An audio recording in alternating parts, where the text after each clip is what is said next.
Hello friends, मैं राम निवास और आप सभी का आपके अपने यूट्यूब चैनल मैथ्स पॉइंट में हार्दिक स्वागत करता हूं।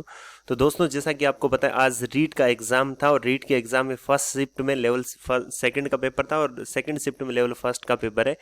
तो आज हम सॉल्यूशन करने वाले हैं लेवल सेकंड के जो फर्स्ट शिफ्ट में जो पेपर हुआ था उसके बारे में हम डिस्कस करेंगे। तो देखते रहिएगा, वीडियो को पूरा देखना है, कौन कौन से क्वेश्चंस आए थे, उनके क्या क्या सॉल्यूशन होंगे और मैं साथ में मैथ्स के जो भी क्वेश्चंस होंगे उनको सॉल्व करके भी आपको बताऊंगा। तो रेगुलर कंटिन्यू इसको देखते रहिएगा। एग्जैक्ट आंसर आपके जो एकदम एक्यूरेट और सही आंसर है उसी आंसर के बारे में अपने बात करेंगे। चलिए देखते हैं। पहला क्वेश्चन आपको यहाँ पर क्या दिया गया कि वायरस जनित रोग क्या है, यानी ऐसा रोग जो वायरस से फैलता है। तो अब आप देखिए कि यहाँ पर हमारे पास में चार ऑप्शन है। मलेरिया मच्छर से फैलता है ना, तो ये मलेरिया तो हो नहीं सकता। तो यहाँ पर पूरा जब देखोगे तो आपको सिंपल सी बात है कि नॉर्मल डेली लाइफ में आप देखते हो कि रेबीज एक दूसरे से फैलने वाली बीमारी है। यानी अगर हम बात करें कि रेबीज की, तो रेबीज यानी जिसको भी कुत्ता वगैरह कुछ भी अगर ऐसा जानवर अगर खाया, जंगली जानवर, तो खाने के बाद में अगर दूसरे को उसके लार या कुछ और अगर किसी परिवेश में वो रहता है तो उसको फैलने की चांसेस रहते हैं। It mean C option is the right answer. आगे चलते हैं, हम यीस्ट या खमीर के बारे में बात करते हैं कि जो यीस्ट या जो खमीर है वो एक उदाहरण है। वो किसका उदाहरण है, एग्जाम्पल किसका, वो जीवाणु का है, विषाणु का है, शैवाल का है, किसका है? तो यहाँ पर देखिए फंगी आपका यानी फंगस है, यीस्ट एक आपकी फंगस है यानी फंगी हो जाएगा, बी ऑप्शन यानी कवक हो जाएगा, B option is the right answer. निम्नलिखित में से कौन सा शीत आवास का पादप है इन कोल्ड हैबिटेंट प्लांट, है ना? Which of the following is a cold habitant plant? Your correct answer is soldanella, यानी D option is the right answer. Okay, चलिए नेक्स्ट क्वेश्चन देखिए। यहां पर आपको दिया मैच द फॉलोइंग, यहां पर आपको मिलान करना इनका, और यहां पर इस साइड में आपको बीमारी दी गई है और इस साइड में उनके जो नाम है वो दिए गए हैं। ओके, आप देखिए इसमें टाइफी दिख रहा है, तो आपको पता है ऐसा इतना तो आपको सेंस ही होगा, टाइफी किससे? टाइफाइड से। यहां पर देखिए ट्यूबरकुलोसिस दिख रहा है, तो क्षय रोग यानी इसको हम टीबी बोलते हैं, इसका किससे होगा? इससे। तो पता चला कि फर्स्ट में डी है, तो फर्स्ट में डी है, तो डी तो देखो 3 में। अब देखिए सेकंड में ए है, तो सेकंड में ए कौन से में दिख रहा है आपको? देखिए फर्स्ट में डी और सेकंड में ए, तो पता चला मुझे बी ऑप्शन में नहीं है और डी ऑप्शन में नहीं है, तो ए और सी में से मेरा आंसर होगा। उसके बाद में आपने देखा कि छोटी माता जिसको हम चिकन पॉक्स बोलते हैं, इसका बेरिसेला जोस्टर है ना? तो मतलब फोर्थ का बी होना चाहिए, तो फोर्थ का बी किस में? इसमें है, मतलब सी ऑप्शन आपका राइट आंसर हो जाएगा। तो इस तरीके से आप इसको कर सकते थे।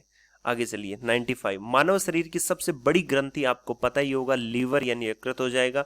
उसके बाद में हम आगे देखते हैं, इन एसआई यूनिट यानी pascal is the unit of, अंतरराष्ट्रीय मात्रक बत्ती में पास्कल किसका मात्रक है? पास्कल आपका दाब का मात्रक होता है ना? Method of heat transfer by which heat emitted by the sun reaches the earth, ये कह रहा है कि अगर सूर्य से जो आने वाली किरणें हैं ऊष्मा संचरण की किस विधि के द्वारा आती है? कंडक्शन या चालन तो तब होता है जब आप जैसे किसी छड़ गर्म करते हो, एक साइड से हाथ लगा रखा है तो दूसरी साइड से टेम्परेचर आपको हाथ को भी गर्म कर देगा, तो वो कंडक्शन है। ठीक है, कन्वेक्शन भी नहीं होता है। तो यहाँ पर वो किसके द्वारा आता है? रेडिएशन के थ्रू। इतनी दूर से वो जो आती है वो रेडिएशन से आती है, उनके थ्रू वो मतलब कुछ एक मिनटों में हमारे पास में पहुंच जाती है। तो विकिरण यहाँ पर radiation is the right answer. Okay, परस्पर 60 डिग्री के कोण पर रखे दो समतलों के मध्य एक वस्तु रखी गई है, तो बनने वाले प्रतिबिंबों की जो संख्या होगी वो 5 होगी, सी ऑप्शन आपका राइट आंसर होगा। ओके, उसके बाद में देखिए नेक्स्ट क्वेश्चन की हम बात करते हैं। नेक्स्ट क्वेश्चन आपको यहाँ पर क्या दिया हुआ है कि ध्वनि की तीव्रता के द्वारा निर्धारित की जाए, किसके द्वारा निर्धारित की जाती है? अब देखिए ध्वनि की तीव्रता इंटेंसिटी हमेशा एम्पलीट्यूड यानी आयाम यानी A option is the right answer हो जाएगा। ओके, 100 नंबर क्वेश्चन आपको क्या दे रखा है? जब किसी वस्तु को अवतल दर्पण के समक्ष उसके वक्रता केंद्र पर रखा जाता है तो बना प्रतिबिंब होगा वास्तविक होगा, उल्टा होगा और वस्तु की साइज के बराबर होगा। ओके, यहां पर देखिए गणित की निम्नलिखित में कौन सी विशेषता उसे एक वैश्विक बनाती है? वैश्विक यानी विश्व पटल पर उसको बात करते हैं हम कि विश्व में उसको मतलब सारे देश है उसमें एक ही जैसी भाषा है, गणित की एक ही प्रकृति है, हम ऐसी बात करते हैं, है ना? तो यूनिफॉर्म इसका नेचर, इसका जो यूनिफॉर्म नेचर है उसको थोड़ा सा इसको वैश्विक रूप से यानी सभी लोग इसका यूज करते हैं। गणित और सब जगह गणित सेम है, इसका मतलब यहाँ पर भाषा की संक्षिप्तता नहीं होगी, जटिलता होगी नहीं, तो जटिलता यानी कॉम्प्लेक्सिटी नहीं होगी, तो इनमें से सभी नहीं, ऑप्शन भी नहीं होगा। अब बचा बी और सी, तो भाषा की संक्षिप्तता यानी जो ब्रेविटी ऑफ ए लैंग्वेज ये मैटर नहीं करता, यहाँ पर यूनिफॉर्मिटी ऑफ लैंग्वेज यानी C option is the right answer, ये आपका आंसर हो जाएगा। ओके। 102 नंबर क्वेश्चन देखिए, गणित के शिक्षण के माध्यम से बालकों में निम्न में से कौन सी भावना पर नियंत्रण रखने का कौशल विकसित हो जाता है। बहुत ही इंपॉर्टेंट है और मैक्सिमम क्वेश्चन इस पेपर में इनमें से सभी नहीं, सभी वाले आए हैं, है ना। तो मुझे पता है इनमें से सभी आप करके आए होंगे, लेकिन यहाँ पर देखिए कौन सी भावना पर नियंत्रण रखने का कौशल विकसित करती है। तो भावनाओं पर नियंत्रण रखना है मेरे भाई, तो आत्म शक्ति तो बढ़ानी होती है, तो इसको तो कर नहीं सकते, है ना। यहाँ पर देखिए तर्क शक्ति भी गणित का उद्देश्य है। आदमी मतलब तर्क, उसकी तार्किक क्षमता है वो उस विकसित हो, आत्मविश्वास उसका बढ़े, तो इसका मतलब विचार शक्ति, हाँ हमारे विचार जो थिंकिंग पावर है उसको कंट्रोल करना सिखाता है। कि थिंकिंग पावर आपकी पॉजिटिव भी हो सकती है, आपकी नेगेटिव भी हो सकती है, आप अच्छा भी सोच सकते हो, आप बुरा भी सोच सकते हो, ठीक है। तो सारी चीजें, तो सी ऑप्शन आपका राइट आंसर हो जाएगा। गणित शिक्षण की कौन सी विधि जिसमें अज्ञात से ज्ञात की ओर चलते हैं। तो अज्ञात से ज्ञात की ओर हम दो विधि में चलते हैं। एक तो हम चलते हैं निगमन विधि में चलते हैं, है ना, और दूसरा हम अज्ञात से ज्ञात की और विश्लेषण विधि में चलते हैं, है ना। तो फिर इसमें खोज करने की प्रवृत्ति भी मिलनी चाहिए। तो खोजी प्रवृत्ति सिर्फ और सिर्फ अगर जो होगी, हम अगर बात करें तो वो आपकी विश्लेषण विधि में होगी। इसमें होगी विश्लेषण विधि में। B option is the right answer. फिर आप देखिए आगे क्वेश्चन, आपको जो 104 नंबर क्वेश्चन है उसमें आपको क्या दिया हुआ है। गणितीय पदों को परिभाषित करने का सामुदायिक उद्देश्य, यानी अगर कम्युनिटी ऑब्जेक्टिव क्या है, अगर मैं गणितीय पदों को परिभाषित करूं तो इसका मतलब उनको प्रैक्टिकल लाइफ में लेके आना है, व्यवहारिक बनाना है। तो सी ऑप्शन आपका राइट आंसर हो जाएगा। बालकों में गणितीय त्रुटियों को पता लगाने के लिए, देखिए हम कभी भी किसी भी चीज की पता लगाते हैं, मान लो भी किसी की बीमारी है तो वो जांच करवाने जाएगा, वो डायग्नोस्टिक करवाने जाएगा। तो किसी बीमारी का पता लगाना है तो वो निदान होता है, डायग्नोस्टिक टेस्ट होता है। तो B option is the right answer. यहां पूछा गया है कि denominator of a rational number exceeds, next अपने देख लेते हैं, हिंदी में भी दिया गया, आपको समझ में आ जाएगा। परिमेय संख्या का हर उसके अंश से 8 अधिक है। परिमेय संख्या का जो हर है उसके अंश से 8 अधिक है। तो अंश मान लो कितना है, x प्लस 8 हो जाएगा हर जो। यदि अंश में 17 जोड़ने पर, तो इसमें 17 जोड़ दो, अंश में 17 जोड़ दो, इसमें से 1 घटाने पर ये कितना हो जाता है, 3/2 हो जाता है। अब इसको सोल्व कर लीजिए, नीचे टोटल कितना आ जाएगा, 7। क्रॉस मल्टीप्लाई कर दो, इसको इस साइड में, इसको इस साइड में। जब मैं मल्टीप्लाई कर दूं तो मल्टीप्लाई करने के बाद में देखिए 2x प्लस 34 इक्वल्स टू, ये कितना हो जाएगा 3x और प्लस कितना आ जाएगा 21। ओके, x को एक साइड में ले आओ, तो x को एक साइड में लाए तो यहाँ पर आ जाएगा 34 माइनस 21। 3x में से 2x गया, x बचा, तो x का मान यहाँ पर कितना आ गया 13। अब आपसे क्या पूछ रहा है ये, आपसे ये कह रहा है कि बताइए कि यहाँ पर मतलब जो परिमेय संख्या वो क्या थी। तो परिमेय संख्या x अपॉन x प्लस 8 था। तो x मतलब 13, और 13 और 8 कितने हो गए 21, यानी हमारी संख्या क्या हो जाएगी, A option. A option is the right answer. वो छोटी से छोटी वर्ग संख्या जो 7, 14, 21 से में से प्रत्येक से विभाजित, तो दो कंडीशन है, ये वर्ग भी होनी चाहिए और विभाजित भी होनी चाहिए, दी गई संख्याओं से विभाजित भी होनी चाहिए। तो सबसे पहले मैं वर्ग देखता हूं, है ना। तो मुझे पता चला 394 में तो वर्ग होता ही नहीं है, हट जाएगा, क्योंकि इसके बाद में पहले क्या होता है 361 होता है, उसके बाद में क्या होता है 400 होता है, तो ये तो होता ही नहीं है। अब बची बात किसकी, 98 की, है ना। तो 98 वर्ग होता है क्या, बताइए। तो वर्ग भी, ये 98 भी वर्ग नहीं होता। अब बात किसके, 1764 की और 2056 की। 1764 और 2056 में से देखें तो 1764 आपका स्क्वायर होता है, किसका स्क्वायर होता है, 42 का। और अब देखते हैं इन दो डिवाइड भी कर रहा है क्या, 7 से तो 14, फिर हम देखा 7 से डिवाइड कर रहा है, 14 से हमने किया तो 3 36 28, और ये आपका हो जाएगा 84, 14 से भी डिवाइड हो रहा है ना। 21 से मैंने इसको डिवाइड किया तो पता चला ये आपका चला जाएगा 21 से, अगर मैं करूं 8 बार, ये ठीक है 21 से भी डिवाइड हो रहा है, इसका मतलब ये सबसे डिवाइड हो रहा है। तो B option is the right answer. तो आपको ऑप्शन से कर सकते थे इसको। देखिए 108 में देखिए यहाँ पर वैल्यू फाइंड आउट करनी थी, तो 1 यहाँ पर कितना आ जाएगा मेरे पास में 1 ये हो जाएगा, नीचे देखिए 8 बाहर आ जाएगा तो 2 हो जाएगा, और बट्टे में कितना आ जाएगा 216 किसका होता है आपका 6 का। तो पॉइंट के बाद में 6 संख्या है तो 2 ही संख्या आएगी 06, है ना, प्लस अब यहाँ पर क्यूब रूट आगे और दिया है 343 7 का है, पॉइंट के बाद में 6 संख्या तो बाहर तो 2 ही आएगी 0.07। ओके, ये चला जाएगा ऊपर, ऊपर जाएगा तो आधा हो जाएगा, तो आधा होने के बाद में आएगा 0.03 और प्लस 0.07।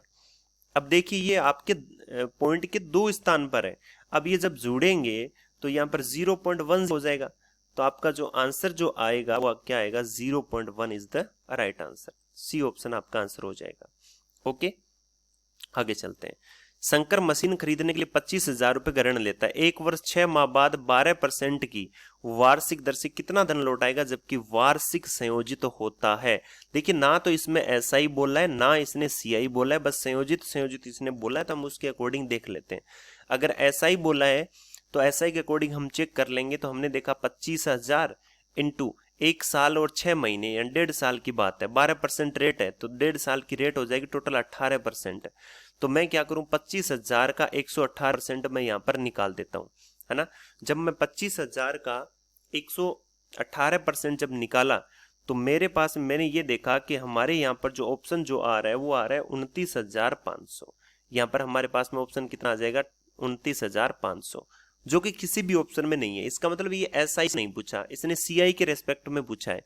तो सीआई के रेस्पेक्ट में 1.5 साल की बात है, तो कर लो 25,000 इंटू 1 साल की पूरी रेट है तो 112/100 और 1 साल की आधी रेट है 106/100। तो ये सब कुछ करने के बाद में हमने देखा कि हमारा जो आंसर जो आ रहा है वो कितना आ जाएगा, डी ऑप्शन यानी 29,680, ये आपका आंसर हो जाएगा। क्लियर है, आगे चलते हैं। राजन को 2 छत पंखे 2500 रुपए प्रति पंखे की दर से खरीदे। उसमें से एक पंखे को 15% लाभ पर और दूसरे को 8% हानि पर बेचा, तो सौदे में कितने प्रतिशत का लाभ और कितने प्रतिशत की हानि हुई। देखिए दोनों को 2500 रुपए में खरीदा तो सौदा तो 5,000 रुपए का कर लिया ना। सौदा कितने रुपए का हुआ है, 5,000 रुपए का। क्लियर है, एक पर 25% का लाभ हो रहा है, तो मैं 2500 का 15% का लाभ हो रहा है तो 2500 का 15 निकाल दूंगा मैं यहाँ पर। तो ये मेरे पास में कितना हो जाएगा, 250 और कितना आ जाएगा 125 यानी 375 रुपए में फायदे में हूं।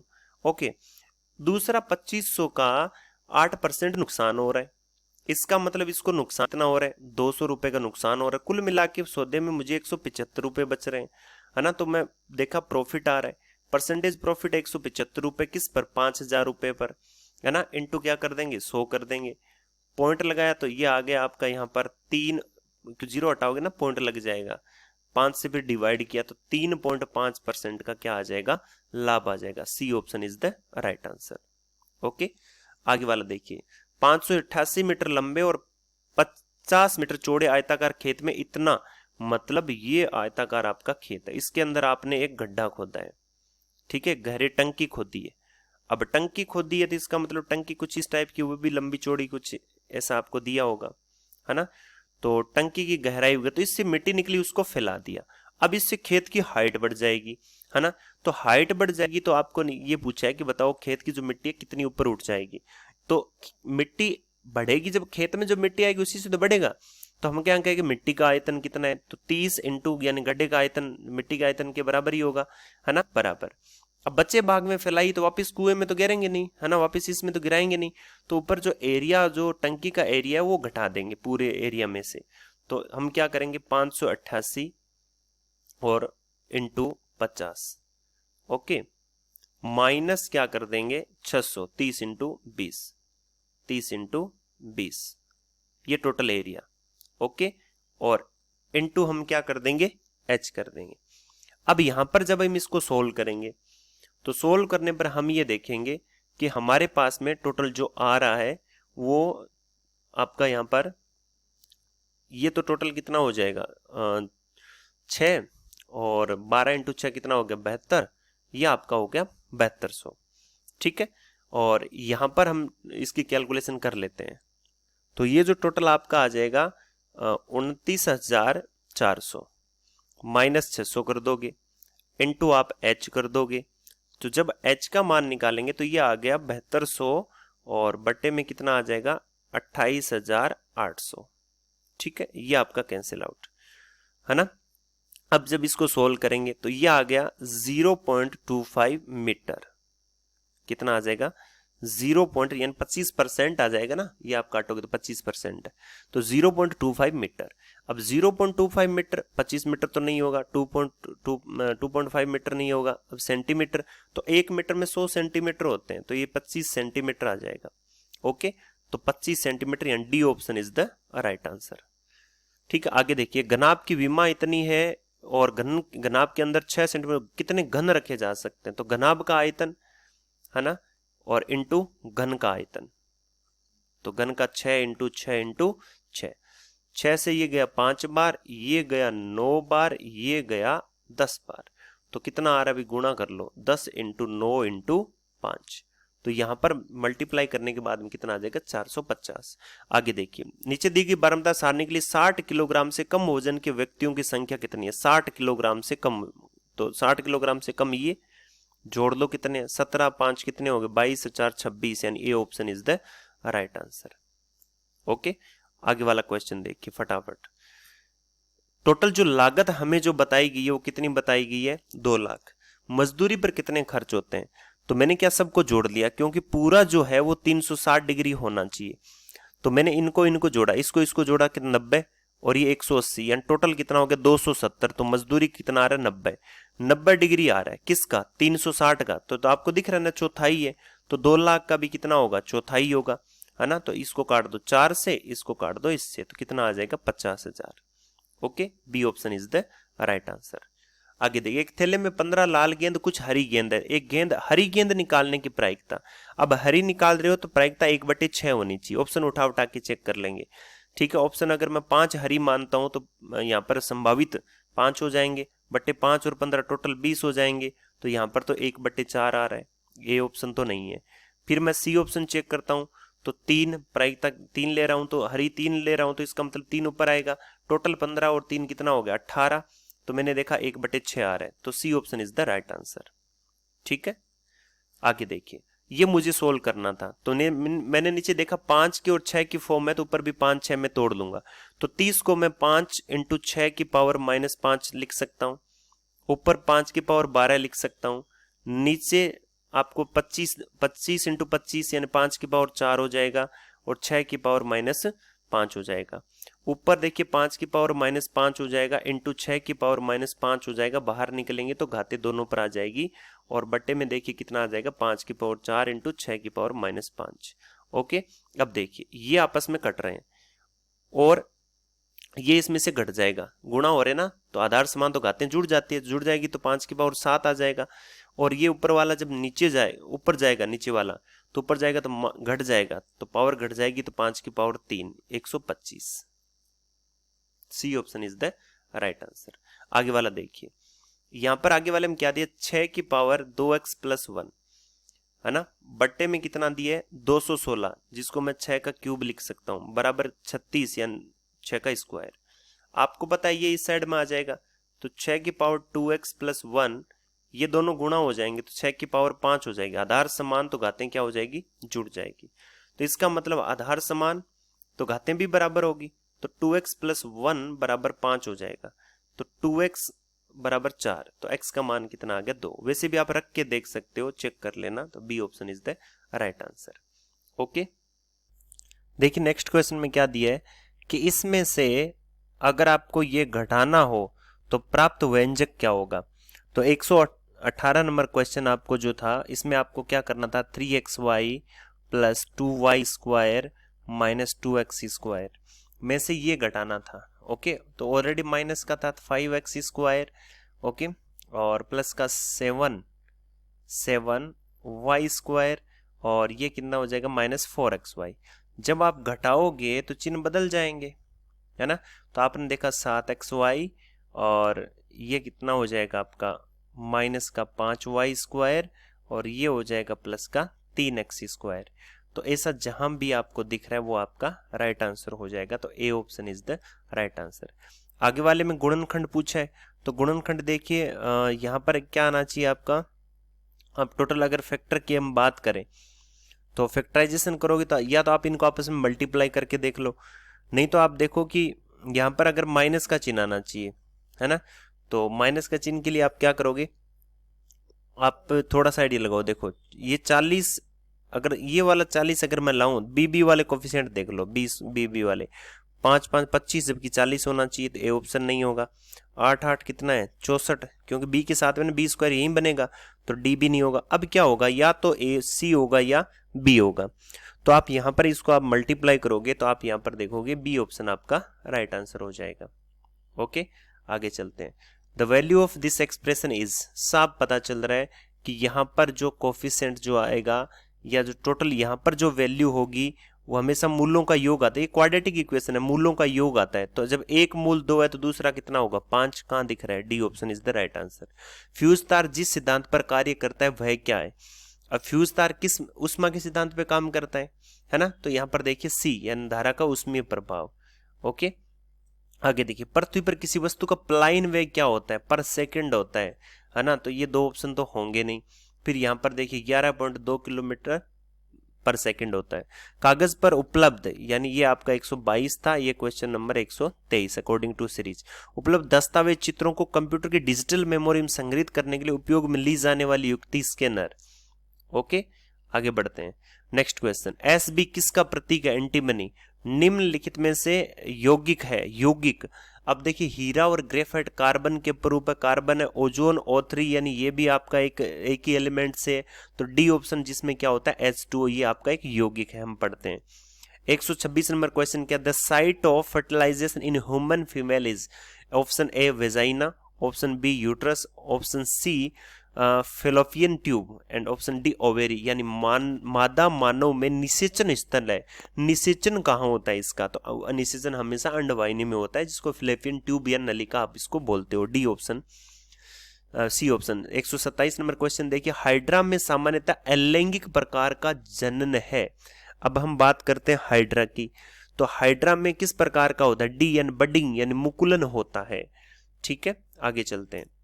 128 तप्त स्थल यानी हॉट स्पॉट किसने दिया था, निर्मल मेयरस ने दिया था। निम्नलिखित में कौन सी तकनीक जैव चिकित्सकीय, देखो चिकित्सकीय जो होते हैं ना, तो बहुत विषाणु इसमें कीटाणु वगैरह बहुत वायरस होते हैं, तो इनके लिए क्या करनी है, जला देते हैं, इंसिरेशन करते हैं हम, तो बी ऑप्शन इज द भस्मीकरण, इनको जला देते हैं। ठीक है, अब देखिए विच of the following is non Birdman of the India, Salim Ali. Okay, कुछ फैक्ट के क्वेश्चन भी पूछे गए हैं। स्वच्छ भारत अभियान के तहत 20 स्वयं सेवक, जबकि ये ऐसा आपका सिलेबस में है नहीं, फर्स्ट लेवल में था, लेकिन इन्होंने यहाँ भी पूछ लिया। 20 स्वयं सेवक अपने गांव को 8 दिन में शौच कर सकते हैं, तो 20 × 8 बराबर, यदि 5 दिन में शौच करना हो तो कितने चाहिए होंगे, नहीं पता, तो 5 से अगर मैं इसको काटूं तो यहाँ पर ये आ जाएगा 4, तो x का मान कितना आ जाएगा, सॉरी ये 5 से कटेगा ना, तो कितना आ गया 4, 8 चौक कितना हो गया 32, तो D option is, B option is the right answer. आगे चलते हैं। यहाँ पर दिए गए पार्थ कार द्वारा झुंझुनू से जोधपुर 60 किलोमीटर प्रति घंटा की चाल से 6 घंटे में पहुंचता है, तो दूरी कितनी है भाई, 60 × 6 360 किलोमीटर है। ओके, अब कह रहा है वापिस लौट से कार की औसत चाल क्या होगी जो इतना टाइम लगे, 4.5 घंटे, 4.5 घंटे का मतलब 9/2 घंटे लगे। तो टोटल अगर मैं देखूं, अगर चाल निकालनी है, चाल बराबर क्या होता है, दूरी बटे समय, तो 360/9/2, 9/2, 2 चला जाएगा ऊपर, 9 से काटो कितना आ गया 40, तो 40 × 2 कितना आ जाएगा 80। A option is the right answer. आगे बढ़ते हैं। एक गांव की जनसंख्या 3 वर्ष पहले 50,000 थी, बाद में पहले साल में 5% बढ़ोतरी, फिर 10% घट गई और तीसरे साल 4% बढ़ गई। आप कुछ नहीं करोगे, इतना सा करना है, 50,000 × 105/100 कर देना है, फिर 10% घट गई है तो 90/100 कर देंगे, आगे जाएंगे तो कितना हो जाएगा 104/100 कर देंगे। अब आप इसको काट पीट लेना, काट पीट लोगे, जब सोल्व करोगे तो सोल्व करने के बाद में आपका यहाँ पर आंसर सी ऑप्शन यानी 44140। ओके, ध्यान में रखना। आगे चलते हैं। यहां पर दिया गया P और Q पैरेलल है, ये P और Q पैरेलल है, तो पैरेलल है तो ये 95 है, तो ये भी क्या होगा फिर 85 हो जाएगा, है ना, 85 भी हो गया, 85 ये 85, तो ये पूरा 85 हो जाएगा, क्योंकि संगत कोण है 85 डिग्री। अब एक चीज देखिए, ये 30, तो ये सामने वाला इतना सा एंगल, ये वाला, इसकी बात कर रहा हूं मैं, इसकी, ये कितना हो गया, ये भी 30, तो ये 30, तो 85 में से 30 चला गया, तो ये कितना आ गया फिर 55 डिग्री, तो A option is the right answer. Okay, आगे देखिए त्रिभुज ABC, ये त्रिभुज ABC है, ये A है, ये B है और ये C है। आगे FDE, तो देखिए F की संगत है DE। ओके, अब देखिए AB कितना है 5, B कितना है 40 और A कितना दिया 80, और ये जो त्रिभुज थे ना वो आपस में आपके क्या थे, सर्वांग सम थे। क्या थे, सर्वांग सम। तो which one is the following is true, तो आपको पता है ये 80 तो ये भी 80 होगा, एंगल इक्वल होते हैं, भुजाओं का अनुपात समान होता है, ठीक है, लेकिन एंगल इक्वल होते हैं, तो ये एंगल फिर ये कितना है 80 120, तो ये कितना हो जाएगा 60, तो ये भी यहाँ वाला भी कितना हो जाएगा 60 हो जाएगा, है ना। अब देखिए समरूप ये सर्वांगसम है, तो ये 5 है तो ये 5 भी हो सकती है, लेकिन ये 10 भी हो सकती है ना, कुछ मतलब इस रेशियो में चलेगी, ये ध्यान में रखना, इनका मतलब रेशियो हमेशा भुजाओं का जो अनुपात है वो समान रहता है, ठीक है, और एंगल बराबर होते हैं। तो यहाँ पर देखिए DF 5, AB 5 है तो ये DF 5 हो सकता है, और ये C 60 है तो ये भी 60 हो सकता है, E 60 हो सकता है, तो F 60 बता रहा है, ये गलत हो जाएगा। DE 5 हो नहीं सकता, DF 5 हो सकता है, DE 5 हो नहीं सकता, फिर बचा कौन सा आपका B ऑप्शन, तो B option is the right answer. अब कई लोग सोचेंगे सर ये 5 कैसे हुआ, तो 5 देखिए सर्वांगसम त्रिभुज समरूप हो सकते हैं, बट समरूप त्रिभुज सर्वांगसम नहीं हो सकते, ठीक है। आगे चलते हैं, सॉरी जो समरूप त्रिभुज है वो सर्वांगसम हो सकते हैं ना, समरूप त्रिभुज सर्वांगसम हो सकते हैं, पर सर्वांगसम त्रिभुज समरूप हो ऐसा जरूरी नहीं है, ध्यान में रखना।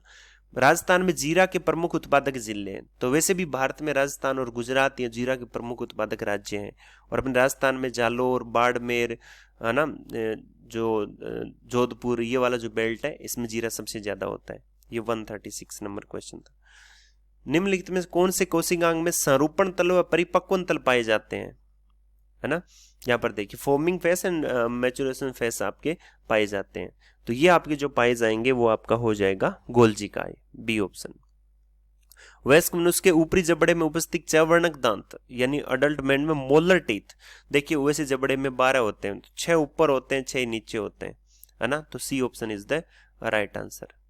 आगे देखिए ये पूछा निम्नलिखित में से विज्ञान के अगर उत्पाद की बात करें 36, 37 और ये 38 की बात हो रही है, ठीक है। आगे वाला नेक्स्ट क्वेश्चन 39, यहां पर आपको क्या दिया, निम्नलिखित में से कौन सा विज्ञान के उत्पाद के अंतर्गत आता है, तो यहां पर अगर इस मतलब विज्ञान के उत्पाद के अंतर्गत कौन सा आता है उसकी अगर हम बात करें तो वैज्ञानिक नियम आता है। विद्यार्थियों के अधिगम कठिनाइयों के निदान के उपरांत, देखिए निदान का भी मैंने बताया था, डायग्नोस्टिक करोगे, डायग्नोस्टिक अगर आप करोगे उसके बाद में उपचार करना पड़ेगा आपको, ठीक है।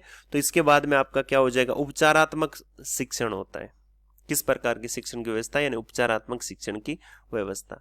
निम्नलिखित में सबसे कम गलनांक वाला धातु है, सबसे कम गलनांक किसका होता है बताइए।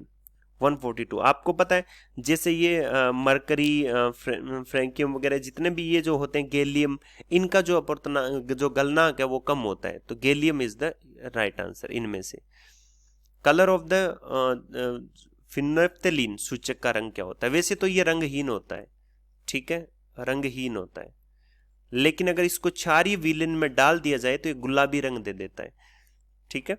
आगे बात करते हैं, निम्नलिखित संश्लेषित रेशों में से कौन सा एथिलीन ग्लाइकोल एंड टेरिफ्थेलिक अम्ल, एथिलीन ग्लाइकोल एंड टेरिफ्थेलिक अम्ल का अगर एसिड का जो बहुलक है वो है डेक्रोन, ठीक है, वो आपका क्या हो जाएगा डेक्रोन होता है, ठीक है। यहां पर लिखा हुआ आगमन विधि का एक शिक्षण सूत्र है, आगमन विधि में सूत्र स्थापित होता है, सूत्र स्थापित होता है, सूत्र हमेशा अज्ञात होता है, तो आगमन विधि हमेशा उदाहरणों, यानी मैं बहुत सारे उदाहरण दूं, बहुत सारी स्थूल चीज करूं, स्थूल से सूक्ष्म की ओर करूं, यानी ज्ञात से अज्ञात की ओर चलता है, डी ऑप्शन। वस्तुनिष्ठ परीक्षण का प्रमुख दोष है, इसका दोष क्या है कि बंदा जिसे ऑब्जेक्टिव पेपर दे दिया, मैंने ABCD जो ये पेपर मैं बता रहा हूं, वैधता तो होती है, विश्वसनीयता भी, व्यापकता भी है, लेकिन अभिव्यक्ति नहीं है। मैं उसमें टिक कर सकता हूं लेकिन मैं मेरी जो एक्सप्रेशन है वो नहीं कह सकता मैं, है ना, तो सी ऑप्शन ये सबसे बड़ा दोष है। किस गुण के कारण परीक्षा में शुद्धता रहती है, शुद्धता तो वस्तुनिष्ठता के कारण रहती है, ठीक है। आगे देखिए गणित शिक्षण में अभ्यास कार्य का मुख्य, देखिए गणित शिक्षण क्यों किया जाता है, पहली बात तो ये गणित इसलिए करवाया जाता है बच्चों को, ताकि अभ्यास का कार्य इसलिए करवाया जाता है ताकि वो उनकी जो परिशुद्धता हो, निपुणता है, कौशलता है, तो उनके लिए किया जाता है, तो बी ऑप्शन राइट आंसर, गणित संबंधी कौशल बढ़ाने के लिए। 149 आगमन विधि उपयुक्त है, आगमन विधि तो सूत्र स्थापित करने के लिए उपयुक्त है, ठीक है। आगे देखिए, गणित की पाठ्य पुस्तकों की महत्वपूर्ण विशेषता है, गणित की भाषा शैली अच्छी होनी चाहिए, पाठ्य वस्तु भी अच्छी होनी चाहिए, पुस्तक की आकृति भी ठीक होनी चाहिए। तो इनमें से सभी, यानी D option is the right answer. को वीडियो अच्छा लगा होगा, आपने पेपर का अच्छे से एनालिसिस कर लिया होगा, तो अपने और भी दोस्तों को इसको शेयर करें और चैनल को सब्सक्राइब करें और लाइक करना वीडियो को ना भूलें और कमेंट सेक्शन में कमेंट करें। Thank you so much, wish you all the best.